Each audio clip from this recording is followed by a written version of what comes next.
हमारे जीवन ऊर्जा बहने के दो ढंग हैं, एक बहिर्मुखी है और दूसरा जो है सो अंतर्मुखी है। जब हमारे जीवन ऊर्जा हॉरिजेंटल एक्स गमन करता है तब हमारा कॉन्शसनेस लेवल जो है ऑब्जेक्टिव हो जाता है, लेकिन जब हमारा ऊर्जा वर्टिकल एक्स में गति करता है तब जो हमारा कॉन्शसनेस लेवल जो है वह सब्जेक्टिव हो जाता है। बहिर्मुखता से तो हम परिचित हैं, जिसमें हमारे ऊर्जा की धारा हजारों लाखों धाराओं में जो है सो टूट गया है।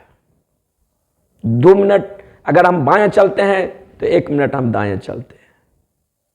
किसी एक विषय पर, किसी एक पर हमारा ध्यान, हमारा होने का अस्तित्व का फोकस ही नहीं होता है, बाहर होगा भी नहीं।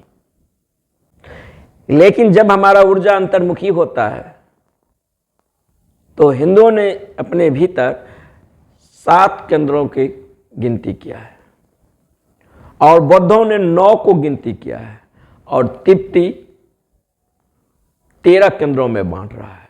वैसे तो केंद्र 112 होता है, लेकिन वो बहुत और जो है गौण केंद्र है। प्रमुख रूप से हम 7 में भी बांटकर काम चला सकते हैं। कितना ने 5 में बांटा है उतना से भी काम चल जाएगा। उस 5 में और या 7 में सारा का सारा समा जाता है, लेकिन 7 जो है सो प्रमुख केंद्र है। अब जब ये ऊर्जा अंतर्मुखी होता है तो किस केंद्र पर ये एकत्रित होगा, किस केंद्र पर ये क्रिस्टलाइजेशन होगा, किस केंद्र पर जो है ये केंद्रित होगा। क्योंकि अभी जो हमारा व्यक्तित्व है वह परिधि केंद्रित है, अपने होने का हमारा अस्तित्व नहीं है, अपने होने का कोई केंद्र नहीं है। हम कॉन्शियस हैं, परिधि के लेवल पर जो घटनाएं आ रहा है, जो ऑब्जेक्टिव कॉन्शियसनेस है वस्तु विशेष के बारे में, वहां उसके प्रति हम कॉन्शियस हैं। लेकिन मुझे अपने होने का अस्तित्व का बोध नहीं है। मैं कौन हूं, कहां से आया हूं, किस स्रोत से मेरा ऊर्जा जो है प्रवाह हो रहा है, इसका बोध नहीं है। ये जो ऊर्जा हॉरिजेंटल एक्स में अभी हमारा प्रवाह कर रहा है, इसे वर्टिकल कैसे किया जाए, इसे अंतर्मुखी कैसे किया जाए, इसके लिए योग और तंत्र ने कुछ डिवाइस, कुछ प्रयोग खोजा।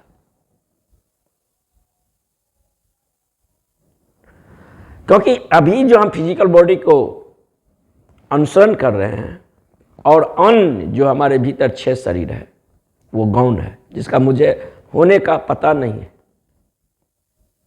ये हमारे जो शरीर को योगियों ने गिनती किया है वो 7 शरीर को गिनती किया है और 7 शरीर विशेष रूप से किसी न किसी चक्रों से जुड़ा हुआ है, इसीलिए 7 चक्रों में बांटा है। जब हमारी ऊर्जा भीतर को और गतिमान करता है तो हमारे भीतर सबसे ज्यादा प्रमुख कौन सा केंद्र है, क्योंकि हर एक का व्यक्तित्व अलग अलग है और अनेकों जन्मों के उनके पीछे अतीत है। वो अपना जीवन किस प्रकार का जिया है। हो सकता है कोई आदमी भाव केंद्रित हो सकता है कोई आदमी बुद्धि केंद्रित हो, ये भी हो सकता है कोई आदमी में एक्सट्रोवर्ट यानी बहिर्मुखता अधिक हो, ये भी हो सकता है कोई आदमी अंतर्मुखी हो। ये जो मनुष्य का टाइप्स है ये बताता है कि उसके भीतर ऊर्जा जब अंतर्मुखी होगा तो किस केंद्र पर वह एकत्रित होगा। तो जब हम ध्यान करेंगे तो वही केंद्र पहले सक्रिय होगा। जब उस केंद्र में ऊर्जा एकत्रित होता है तो वो केंद्र खिलता है और उस केंद्र का आबो हवा कैसा है, उस केंद्र में ऊर्जा के प्रवाह से हमारा जीवन ही बदल जाता है। क्योंकि अभी तक जो हमारा देखने सुनने का जो गेस्टाल्ट था, मैटर ओरिएंटेड था, उसके बाद वह बदल जाता है। तो जब हम दूसरे शरीर को सक्रिय करते हैं, जैसे ये शरीर है अन्नमय कोश, जब हम भोजन करते हैं तो ये शरीर अधिक सबल होता है, अधिक बलवान होता है। लेकिन इसके पीछे दूसरा शरीर है ईथरिक बॉडी, आकाश शरीर, उस शरीर को प्राणमय शरीर कहा गया है। उसका भोजन ही है प्राण। हम जो श्वास लेते हैं, वैज्ञानिक तो यही कहते हैं कि हम जो श्वास ले रहे हैं महज वह कुछ गैसों का सम्मिश्रण है, नहीं, वो श्वास जो है, हवा जो है वो बाहर। घुड़सवार का हमें पता नहीं, घुड़सवार है वो प्राण ऊर्जा। उस पर सवारी करके आता है। हम लेते हैं तो प्राण ही, जब हम श्वास लेते हैं भीतर तो क्या घटता है, श्वास हमारे भीतर जाता है, लेकिन श्वास में पर जो सवार होकर वो जो घुड़सवार है प्राण एनर्जी, वो भीतर जाता है। फिर उस प्राण एनर्जी को हम आत्मसात कर लेते हैं, फिर रिक्त वायु को बाहर फेंक देते हैं। लेकिन अगर आदमी उस प्राण में जीना सीख ले तो जरूरी नहीं है फिर श्वास चलता हो।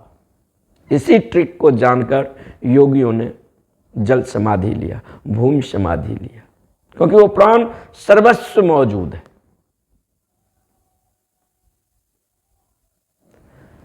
लेकिन केंद्रित होने का हमारे भीतर जितना भी केंद्र है उसमें हमें बहुत प्रयास करना पड़ेगा, बहुत श्रम करना पड़ेगा।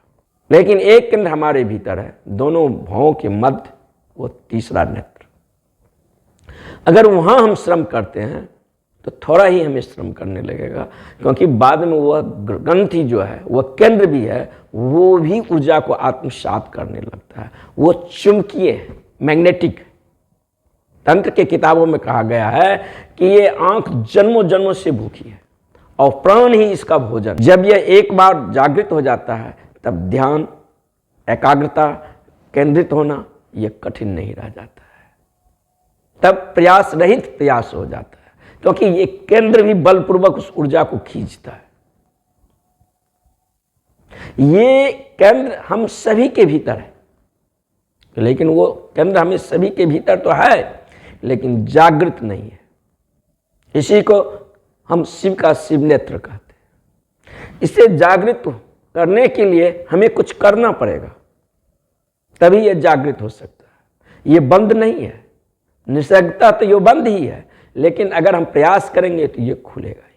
यह नेत्र जब खुलता है तो तीसरा नेत्र में ईश्वर का वास होता है। वहाँ से हम पदार्थ के पर जो पड़े हैं और पदार्थ का अस्तित्व, उसका दर्शन होता है और हमारा एनर्जी जो है ऊर्ध्वरेतस हो जाता है, वर्टिकल एक्स में गमन करने लगता है और उस बिंदु पर जो है क्रिस्टलाइज होने लगता है, केंद्रीकरण होने लगता है।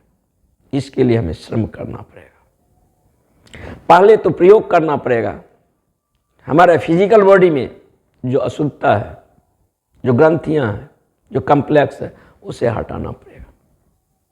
दूसरा प्रयोग करना पड़ेगा, हमें प्राणायाम पर प्रयोग करना पड़ेगा। हमारे इसके सटल दूसरा जो शरीर है, ईथरिक बॉडी, वो अधिक बलवान हो। जब उसको हम भोजन देते हैं प्राण, क्योंकि उसका भोजन ही है प्राण ऊर्जा, और जितना वह प्राणवान होता है उतना सबल हो जाता है। जब वह सबल हो जाता है तो ये शरीर जो है फिजिकल बॉडी, ईथरिक बॉडी का अनुकरण करने लगता है। जब हमारा ईथरिक शरीर में अत्यधिक मात्रा में प्राण ऊर्जा प्रवाहित होने लगता है, वो शरीर सक्रिय हो जाता है और खास तौर पर उससे जो जुड़ा चक्र है वो भी सक्रिय हो जाता है। तब हमारा ऊर्जा जो है वर्टिकल एक्स में गमन करने लगता है। उस आदमी का आभा ही बदल जाता है। उसकी मौजूदगी से ऐसा महसूस होगा कि ये ज़्यादा अलाइव है, ज़्यादा प्राणवान है। ऐसे आदमी के पास बैठकर हम अधिक जीवंत हो जाते हैं, अधिक पॉजिटिव हो जाते हैं, अधिक प्राणवान हो जाते हैं। और प्राण से जो रिक्त आदमी होगा, अगर उसके पास हम बैठते हैं तो दुखी, परेशान और संताप से भर जाते हैं। यही प्राणवान आदमी का प्रमाण है। तो पहले तो ये अभी हमारा जो बार्गेन माइंड है, यह आवारा मन है, ये तो मेरा मानता ही नहीं है। ये तो हमारा आदेश भी नहीं लेते हैं, हम ही इसका अनुगमन करते हैं। तो अभी हालत ऐसा है, चेतना जो है गुलाम है, मन जो है मालिक नहीं होना चाहिए। चेतना मालिक हो, मन गुलाम हो। इसीलिए इस केंद्र को आज्ञा चक्र कहा गया है। कमांड यहां से मिलता है। पहले हमें जीवन में छोटे छोटे संकल्प करना चाहिए। संकल्प लिए कि आज दिन भर खाना नहीं लूंगा तो नहीं लूंगा, और संकल्प ये लिए कि रात में आज नहीं सोऊंगा तो नहीं सोऊंगा। संकल्प लिए कि 7 दिन नहीं बोलूंगा तो 7 दिन नहीं बोलूंगा। जब हम छोटे छोटे संकल्प लेते हैं और उसे पूरा करते हैं तो हम आत्मवान होते हैं, हम चैतन्य होते हैं। हमें स्वयं अपने अस्तित्व पर, अपने होने के अस्तित्व पर आस्था आ जाता है, श्रद्धा आ जाता है, और साथ ही इस बार्गेन माइंड को मैसेज मिल जाता है कि इस आदमी के साथ अगर रहना है तो ये जो बोलता है वही करेगा। तब ये अपना कानाफूसी, अपना राजनीति करना ये छोड़ देता है और समर्पण कर डालता है। तब संकल्प से हम आते हैं सजगता पर, और अधिक हम सजग होते हैं। हम अपने उठने के प्रति, अपने खाने के प्रति, अपने सोने के प्रति जो भी कृत्य करते हैं वो सजग होकर करें। अभी जो कृत्य कर रहे हैं उसमें सजगता नहीं है, यांत्रिक मूर्छा है। खाना खा रहे हैं लेकिन मन कहीं और है, मन खाना के टेबल पर मौजूद नहीं है। पत्नी पति के साथ बात कर रहा है, शरीर से तो दोनों वर्तमान में मौजूद हैं, लेकिन मन कहीं और है, किसी और आयाम में सोच रहा है, किसी के बारे में, किसी कल्पना लोक में खोया हुआ है। नहीं, to be living in the present, इसका मतलब होता है कि वर्तमान में होने की कला, शरीर और मन और भावना तीनों तल पर जो है हम इस वर्तमान में हो, एक साथ मौजूद। तब भी हम किसी चीज को पूरा ऑब्जर्व कर सकते हैं, देख सकते हैं, आत्मसात कर सकते हैं। हम प्रेमी और प्रेमिका एक दूसरे के हाथ में हाथ लिए देखते हैं, लेकिन दोनों अनुपस्थित है। बात कर रहा है लेकिन मन कहीं और है, यांत्रिक ढंग है। नहीं, इसे हम सजगता पूर्वक भी कर सकते हैं, बिल्कुल होश से। तो जीवन में जो भी स्थित हो उससे हम अपना आइडेंटिफिकेशन नहीं करेंगे। अभी हालत ऐसा है, जो भी विचार हमारे सामने चल रहा है, चाहे क्रोध का चलता हो, लोभ को चलता हो, या कोई वासना से भरा हुआ विचार चल रहा है, उसी के साथ हम एक हो जाते हैं। हमारा कोई अपना पृथक अस्तित्व ही नहीं है, उसी के रंग में हम डोलने लगते हैं। जैसे पानी है, पानी रंगहीन है, लेकिन उसमें जैसे ही कोई रंग मिला देते हैं पानी वैसा ही हो जाता है, वैसा ही आवरण आच्छादित हो जाता है। ऐसे ही चेतना के सामने क्रोध आया तो हम क्रोध ही हो जाते, चेतना के सामने काम वासना आया तो हम काम वासना ही बन जाते, चेतना के सामने ब्रह्मचर्य वासना आया तो हम ब्रह्मचर्य के वासना से भर जाते। नहीं, हमारा अपना अस्तित्व नहीं है। ये जो एनर्जी है अभी हॉरिजॉन्टल एक्स में गमन कर रहा है। जब हम हर एक स्थिति में हम साक्षी होते हैं, आइडेंटिफिकेशन नहीं करते हैं, जिसके लिए हम प्रयास करते हैं। जितना हम प्रयास करते हैं उतना हमारी ऊर्जा जो है क्रिस्टलाइज होने लगता है, संघनीभूत होने लगता है, और अपने भीतर उस केंद्र को तलाश करने लगता है, जिस केंद्र पर ऊर्जा जो है केंद्रित होता है। जितना हम जीवन में होश को, अवेयरनेस को, साक्षी का प्रयोग करते हैं, उतना हम तीसरे नेत्र में प्रतिष्ठित होने लगते हैं। जितना हमारे जीवन में संकल्प प्रगाढ़ होता है, संकल्प प्रगाढ़ का मतलब क्या, वो आदमी का अब जो बात है वो बात के साथ उसका पूरा जीवन है। ऐसा नहीं जो कि हवा हवा में वो कुछ कह दी, वह जो कहता है वही करता है, और इससे उसको मन को मैसेज मिल जाता है, और उसको मन जो है उस स्थिति में होने के लिए अपना समर्पण डाल देता है। तो जो आदमी जितना बड़ा संकल्पवान होगा उसका आज्ञा चक्र उतना ही सक्रिय होगा, क्योंकि संकल्प जो आता ही है, विल, वह आज्ञा ही चक्र से आता है। कमांड जो आता है, आदेश जो आता है, वह आज्ञा ही चक्र से आता है। और जब वहाँ से आदेश आता है तो मन, इंद्रिय अपना समर्पण डाल देता है। इस केंद्र को, ये तीसरे आंख को कैसे जगाया जाए? शिव कह रहे हैं अपनी प्रिया देवी से, दोनों भावों के बीच जो स्थान है, वह स्थान पर जब हम केंद्रित होते हैं तो हम अपना गुरुत्व खोज लेते हैं। वह स्थान सर्वग्राही है। धीरे धीरे हमारा ऊर्जा सर्वव्याप्त होने लगता है।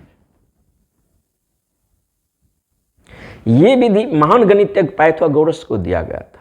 पाइथागोरस जब मिस्र के विद्यालय में, स्पिरिचुअल स्कूल में, वो साधना के लिए गया था, तो गया था महज ज्ञान के लिए, लेकिन उस विद्यालय का जो प्रिंसिपल था वह कहा कि हम कोरी ज्ञान में विश्वास नहीं रखते, हमारा ज्ञान जो भी होता है उसमें अस्तित्वगत होता है, और यह ज्ञान तभी दिया जा सकता है, इस विद्यालय में आपको प्रवेश तभी दिया जा सकता है जब आप शारीरिक रूप से शुद्ध हो जाए, मानसिक रूप से शुद्ध हो जाए, भावना के तल पर शुद्ध हो जाए। योग के लिए शुद्धता जो है एक मोरल है, एक नैतिकता है, लेकिन तंत्र के लिए शुद्धता कोई मोरल और नैतिकता नहीं है। क्योंकि अभी जो हमारा ऊर्जा है, अभी जो हमारा होने का ढंग है, वह ऐसा ही है, उसमें बहुत सारे अशुद्धता है।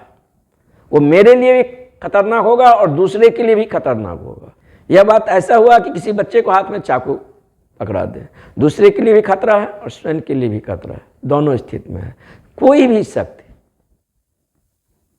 या उस शक्ति से हम समरते हैं या वो शक्ति ही हमें आत्मसात कर लेता है और बर्बाद कर देता है। इसीलिए कहा गया है कि पावर इज करप्शन।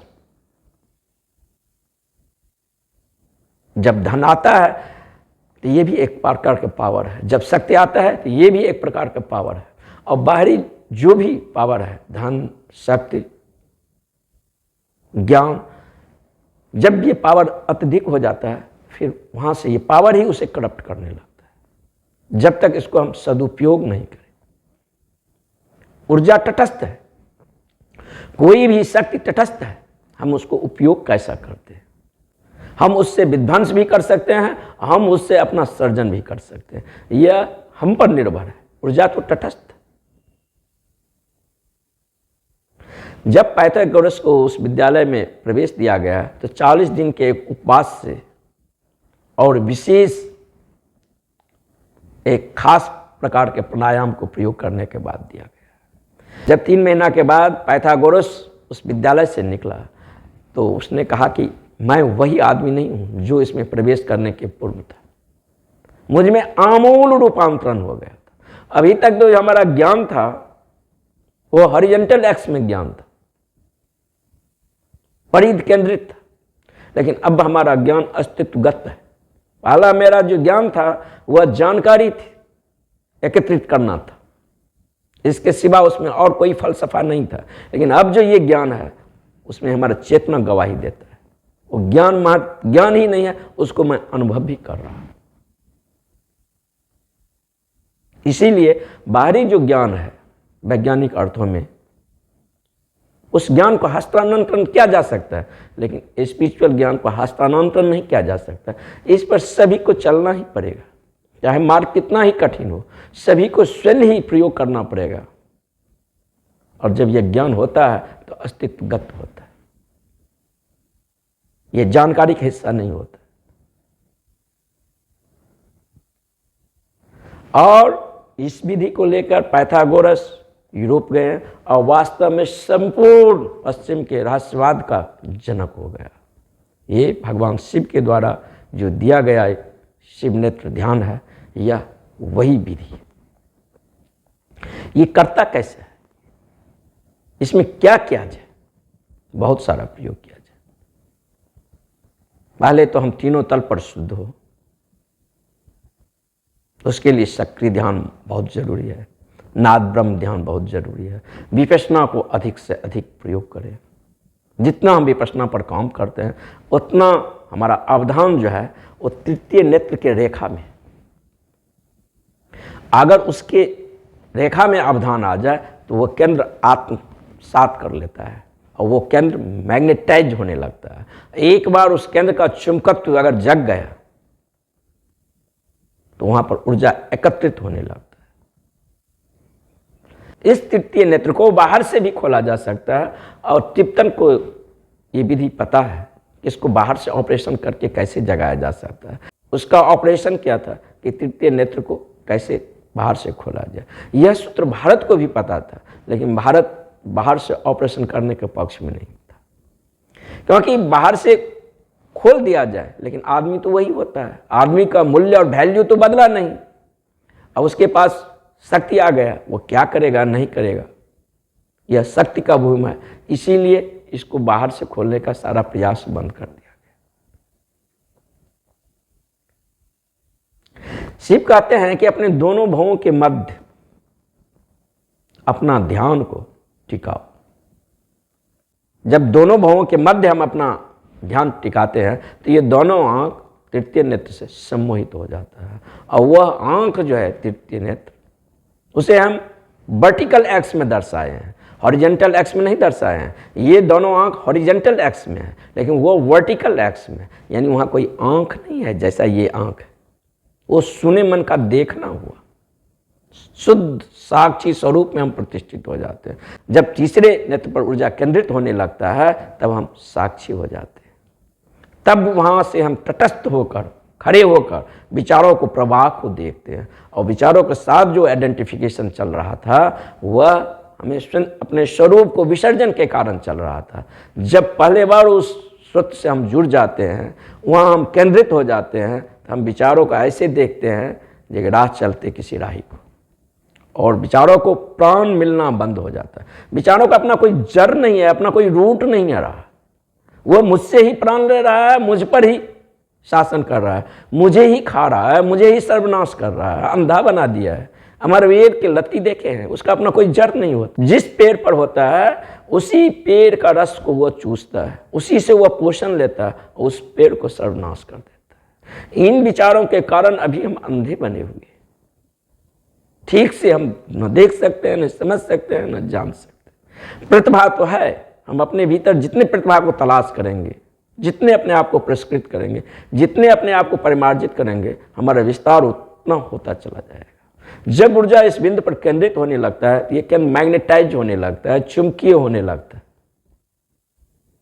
और एक समय होता है कि प्रारंभ में जब ऊर्जा वहां पर केंद्रित होता है तो मटर के दाने की तरह देखेंगे कि हमें कुछ आग सा अनुभव हो रहा है, पूरा लावा की तरह। और हम उस ऊर्जा को, उस बिंदु पर ऊर्जा एकत्रित होने लगता है और हैमरिंग करने लगता है, बार बार हैमरिंग करता है। फिर देखते हैं किसी डिश से जैसे कोई चीज फिसल रहा है, ऐसे ही मटर के दाने की तरह वो ऊर्जा जो है फिसल रहा है। जब पहली बार मेरे साथ ये वो घटा था तो मैंने देखा कि ध्यान के लगातार प्रयोग से, क्योंकि वह 1 साल के लिए मौन साधना का प्रयोग था, और ध्यान के लगातार प्रयोग से ऊर्जा क्रिस्टलाइज हुआ है, एक बिंदु पर केंद्रीकरण हुआ है और वहां से फिसल जाता है। क्योंकि इतना भाई पकड़ता है जैसे लगता है कि मृत्यु ही आने वाला है, जैसा लगता है कि घर में कोई डायनामाइट लगा दिया है और घर का प्रखर्चा उड़ गया। इतना भाई पकड़ा कि फिर पीछे हट गए। फिर कहा कि इस जीवन को रखकर ही क्या फायदा है। फिर दूसरा बार प्रयोग किया, फिर ऊर्जा क्रिस्टलाइज होना शुरू हुआ है, फिर आया है, फिर डर गए, फिर हिम्मत की, फिर तीसरा बार आया है, तीसरा बार पूरा प्रयास किया, जैसे लगता है हड्डी से कुछ चीज छेद कर बाहर निकल रहा हो, एक सुराख हो गया हो। इसे एक्सरे से भी देखा जा सकता है, वहां एक सुराख होता है। समान आदमी का एक फोटो लिया जाए, एक जिसने दावा कर रहा है कि मेरा थर्ड आई सक्रिय हो, उसका लिया जाए तो उसमें एक सुराख सा मिलेगा, हल्का सा छेद मिलेगा, वो सुराख सा हुआ। वो सुराख भी हुआ है, उसके बाद लगा कि पूरा मस्तिष्क फट गया, पड़खर्चे उड़ गया, जैसे डायनामाइट लगा दिया जाए और विस्फोट में जो है उसका एक एक पुर्जा जो है सो चारों दिशाओं में जो है सो फेंक जाता है, ऐसा लगता है।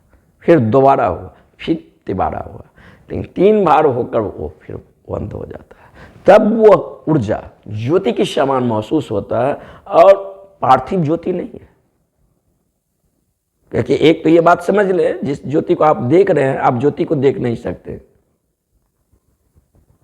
प्रकाश को हम देख नहीं सकते। हम प्रकाशित होते हुए वस्तु को देख सकते हैं लेकिन प्रकाश को नहीं देख सकते हैं। वैज्ञानिक जब गहन अंतरिक्ष में उतर रहा है तो वहां देखता है कि पूरा डार्क है, वहां प्रकाश नहीं है। तो एक ज्योति की तरह होगा, चारों ओर राउंड लेगा और राउंड लेकर वो रुक जाता है, ठहर जाता है और बाद में जो है ऊर्जा सिर में एकत्रित होने लगता है, मनस ऊर्जा जिसको कहें। और जितना व्यक्तित्व में मनस ऊर्जा होगा उतना उसका व्यक्तित्व बहुत बड़ा होगा, विशाल होगा, उसमें देखने समझने का दृष्टिकोण ही अलग होगा, गेस्टाल्ट ही उसका बदल जाएगा, वह समान और नॉर्मल नहीं होगा। जो आदमी अपने चौथे शरीर को स्पर्श कर लिया, फिर विश्व के महान से महान विद्वान, दार्शनिक, वैज्ञानिक कोई भी हो,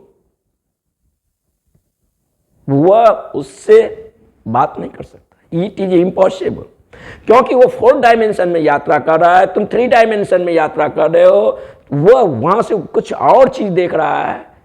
तुम्हारे देखने सुनने की जो अभी इंस्ट्रूमेंट है वो बहुत पार्थिव है, सब हवाई मालूम होगा।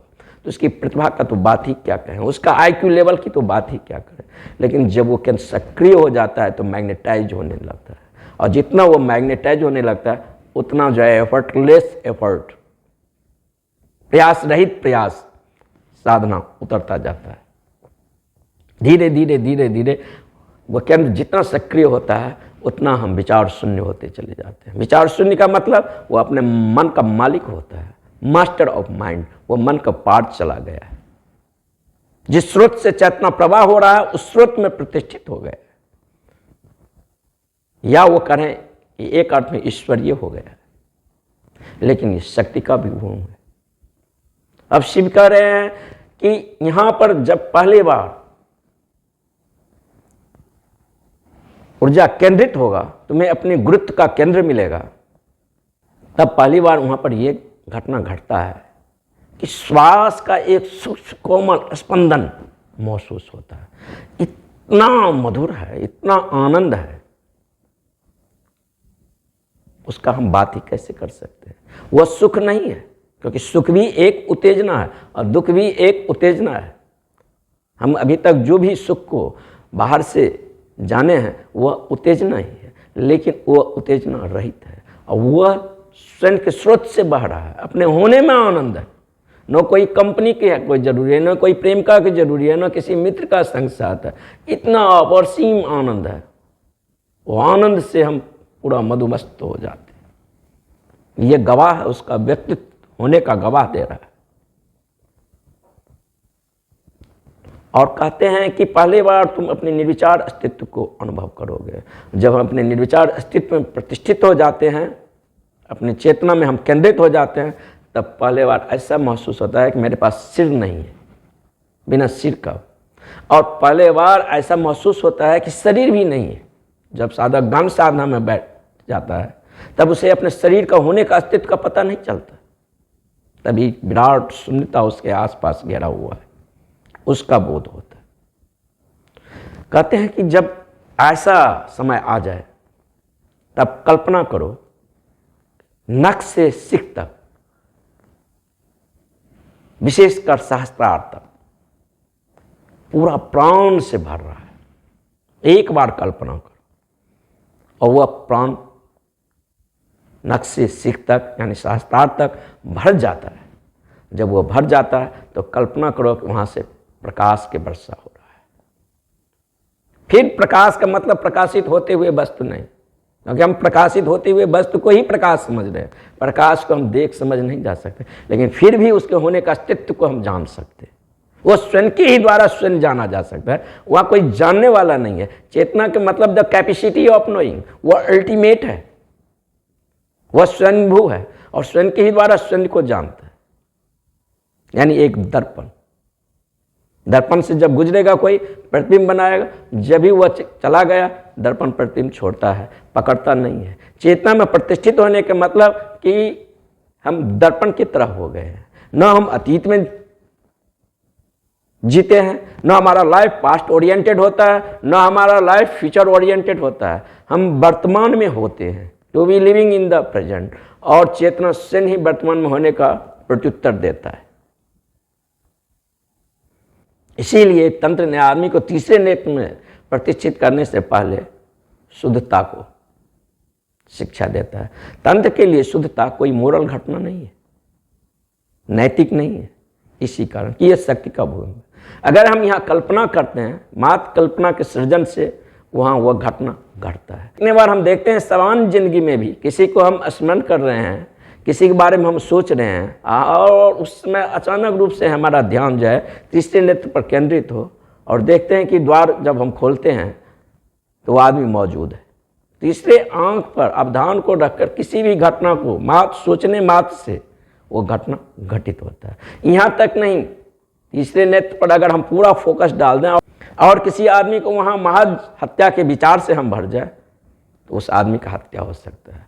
और कितने बार अगर मन अशुद्ध होता है तो स्वयं के बारे में ही आत्महत्या के विचार हम करते हैं, ये भी हो जाए तो वह स्वयं भी घट सकता है। इसीलिए तंत्र ने मनुष्य को इस शक्ति के भूमि में पहुंचने से पहले शारीरिक, भावनात्मक, मानसिक रूप से शुद्ध होने की शिक्षा देता है और अपने भीतर अधिक से अधिक प्राण ऊर्जा को संवर्धन करें। क्योंकि हम जितने प्राणवान होते हैं उतने ही हम अलाइव होते हैं। हमारा जो एनर्जी है वर्टिकल एक्स में जो न गमन करता है, हॉरिजॉन्टल एक्स में गमन करता है, जितने हम प्राणवान होते हैं ये अधिक से अधिक वर्टिकल एक्स में गमन करने लगता है। हम ऊर्ध्वरेतस हो जाते हैं। हम ऊर्ध्वमुखी हो जाते हैं और ऊर्जा उस बिंदु पर केंद्रित होने लगते हैं। जब उस केंद्र पर हम प्रतिष्ठित हो जाते हैं तब पहले बार ये उद्घोष भीतर पैदा होता है, अहम ब्रह्मास्मि, मैं ही ब्रह्म। अभी तक जो अपने होने के अस्तित्व का हम आइडेंटिफिकेशन किए हैं नाम से, गोत्र से, समय से, काल से, अपने एक्यूपेशन से, धंधा से, कि मैं ये हूँ, मैं इंजीनियर हूँ, मैं डॉक्टर हूँ, ये हमारा एक्यूपेशन है, ये हमारा धंधा है, ये मैं कैसे हो सकता हूँ, मैं प्रकाश, मैं विपिन हूँ, ये बाहर से चिपकाया गया नाम है, माँ बाप को जो नाम इच्छा होता है वो चिपका देता है, ये भी मैं नहीं हूँ। मेरा ओरिजिनल फेस क्या है, मेरा होने का अस्तित्व क्या है। मैं अस्तित्वगत रूप से अपने होने का अस्तित्व में प्रतिष्ठित हो जाता हूँ और कहा जाता है तीसरे नेत्र में परमात्मा का वास होता है। अस्तित्व के पूरा ताना बाना उसके सामने स्पष्ट दिखाई देता है और ये शक्ति का विभव है। निश्चित ही शरीर में और किन्हीं केंद्रों पर हम अगर केंद्रित होते हैं उसमें हमें बहुत सारा प्रयास करना पड़ेगा, क्योंकि वह केंद्र हमें इतना साथ नहीं देगा। लेकिन जब हम तीसरे नेत्र पर दोनों भावों के जो मध्य है वहाँ केंद्रित होने का प्रयास करते हैं, शुरू में कठिन है, लेकिन एक बार जब इसका चुंबकीय क्षेत्र जग जाता है तब ये केंद्र स्वयं ही हमारा मदद करने लगता है, सहायता करने लगता है। क्योंकि ये केंद्र को तंत्र के किताब में कहा गया है, ये केंद्र जन्मों जन्मों से भूखी है, इससे कभी ऊर्जा मिला ही नहीं है। ऊर्जा न मिलने के कारण ये केंद्र बंद पड़ा हुआ है। एक बार जब इसे प्राण मिलना शुरू हो जाता है, ऊर्जा मिलना शुरू हो जाता है, तो ये अधिक एलाइव, अधिक मैग्नेटिक, अधिक चुंबकीय हो जाता है। जब ये केंद्र हमारे भीतर जागृत हो जाता है तब पहले बार जो बोध होता है उसे मैं नहीं कर सकता, वह डैट का बोध होता है, वह का। यही तो उपनिषद कह रहे हैं, डैट। जब उसे ब्रह्म का अनुभव होता है तो वह ये नहीं कह रहा है मैं, या उसे मैं कह रहा है तो इस अर्थ में नहीं जिस अर्थ में हम मैं का प्रयोग कर रहे हैं, वो उस अर्थ में ब्रह्म के मैं के प्रयोग में ब्रह्म के साथ वो आइडेंटिफिकेशन कर लिया है, ब्रह्म ही हो गया। तब कहता है अहम ब्रह्मास्मि, मैं ही ब्रह्म। तब फिर न कुछ जानने के लिए बचता है न कुछ समझने के लिए। बिन मांगे मोती मिले, बिना बादल के वहां बरसात है, बिना कोई साधन के वहाँ आनंद है। इसीलिए उसे सत्यम शिवम सुंदरम कहा गया। वह सत्य है, वही शिवम है, वही सुंदर है। जब वह मिल जाता है तो जीवन में सारा दौड़ समाप्त हो जाता है। क्योंकि जो भी दौड़ है सुख के लिए है, खुशी के लिए है, आनंद के लिए।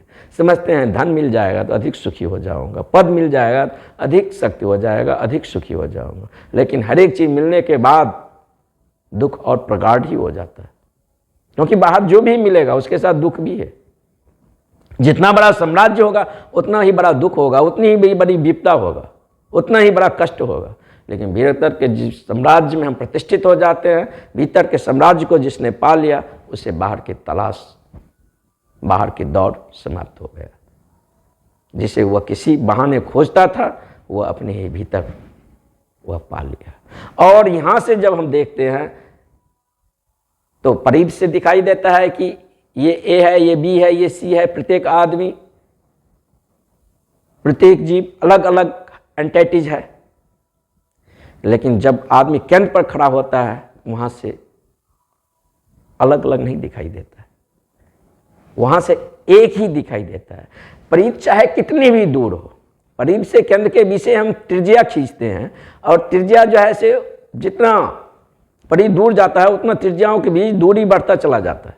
लेकिन त्रिज्या ज्यों ज्यों केंद्र के नजदीक आता है दूरी समाप्त होता चला जाता है। केंद्र पर जाकर सब एक ही है, एक ही सागर पर यह लहर उठ रहा है। जब तक हम अपने मूल स्वर में केंद्रित नहीं होंगे, प्रतिष्ठित नहीं होंगे, स्वयं को नहीं जानेंगे कि मैं कौन हूं, तब तक जीवन में न शांति है, न अहोभाव है, न नृत्य है। जीवन एक स्वप्न सा प्रतीत होता है। जिस दिन अपने मूल स्रोत में हम प्रतिष्ठित हो जाते हैं, जुड़ जाते हैं, उस दिन जीवन में आनंद है, अहोभाव है, नृत्य, आलोक है, सुगंध है।